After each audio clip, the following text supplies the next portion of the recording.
Hi welcome to SR news. నేను సంగీత.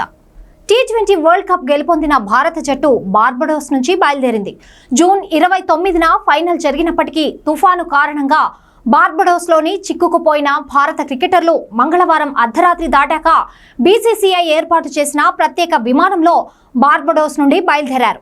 ఈ air India విమానంలోనే క్రికెటర్ల కుటుంబాలు, సపోర్ట్ స్టాఫ్, బీసీసీఐ అధికారులతో పాటు తుఫాను కారణంగా బార్బడోస్లో చిక్కుకుపోయిన భారత మీడియా ప్రతినిధులు కూడా ఢిల్లీకి బయలుదేరారు.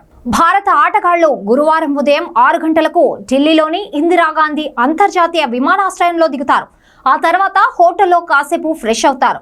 ఉదయం 9:30 సమయంలో రోహిత్ శర్మ నాయకత్వంలోని ఆటగాళ్లంతా ప్రధాని మోదీ నివాసానికి వెళ్తారు. అక్కడే ప్రధానితో కలిసి క్రికెటర్లు బ్రేక్ఫాస్ట్ చేస్తారని తెలుస్తోంది. ప్రధానిని కలిసిన తర్వాత టీమిండియా క్రికెటర్లు చార్టెడ్ ఫ్లైట్ లో ఢిల్లీ నుండి ముంబై బయలుదేరతారు. ముంబై ఎయిర్పోర్ట్ నుండి వాఖండే మైదానానికి చేరుకుంటారు. నారిమన్ పాయింట్ నుండి వాఖండే స్టేడియం వరకు ఆటగాళ్లు అభిమానులకు అభివాదం చేస్తూ ఓపెన్ బస్లో ప్రయాణిస్తారు.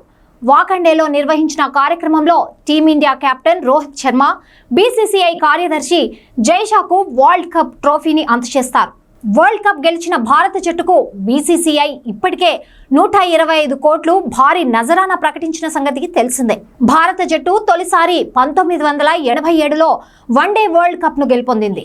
అండర్ డాన్సర్ గా బరిలోకి దిగిన కపిల్ దేవ్ సేన ఫైనల్లో వెస్టిండీస్ ను ఓడించి కప్ గెలుపొందింది.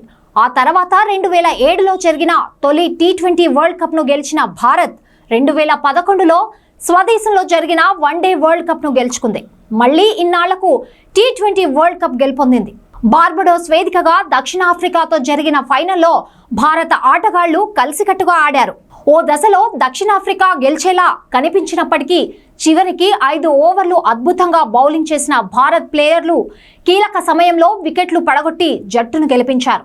భారత అభిమానుల కల నెరవేరిన వేళ star player Virat Kohli, captain Rohit Sharma, all rounder Ravindra Jadeja టీ20లకు రిటైర్మెంట్ ప్రకటించారు. టీమిండియా హెడ్ కోచ్ గా రాహుల్ ద్రావిడ్ కు సైతం ఇదే చివరి మ్యాచ్ అనే సంగతి తెలిసిందే.